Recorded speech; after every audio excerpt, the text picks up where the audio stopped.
there's a lot of wealth in our country. There's enough to go around.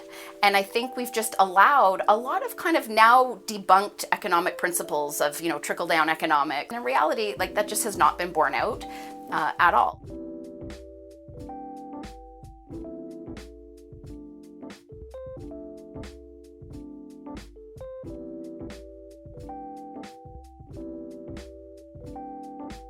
My name's Emilie Taman. I'm the NDP candidate in Ottawa-Centre. The stakes in this election are very high. I think for a number of reasons, the most obvious of which being the urgency of the climate crisis and the fact that we now really understand that we don't have a lot of time to reduce our carbon emissions, to hold the rise in global temperatures to 1.5 degrees or below.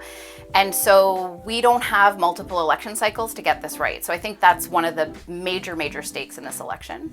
And I think if we don't get this right soon, and we're seeing the rise in far-right populism and other really concerning movements internationally, I think if we don't take action in Canada now to kind of nip this in the bud and bring some justice and fairness to our society, we could be going down a path that I think would be very concerning to many of us.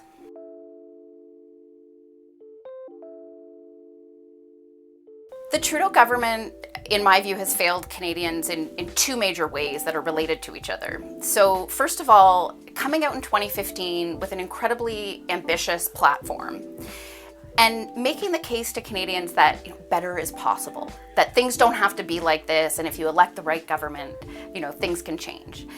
And in fact, they showed themselves to be exactly, meet the new boss, same as the old boss, and the same sort of consistent patterns of corporate influence, of backing down in the face of lobbying.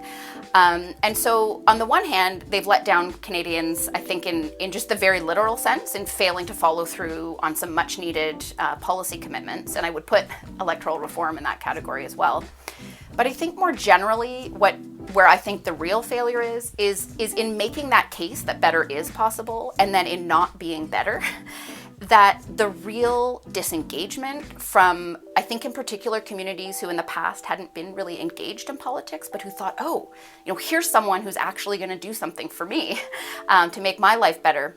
And I really worry that having failed to follow through in the ways that Trudeau and his government have, that reinforcing that pre-existing belief that unfortunately a lot of people held, that government's not there for me, that it doesn't matter who I elect because things never change or get better.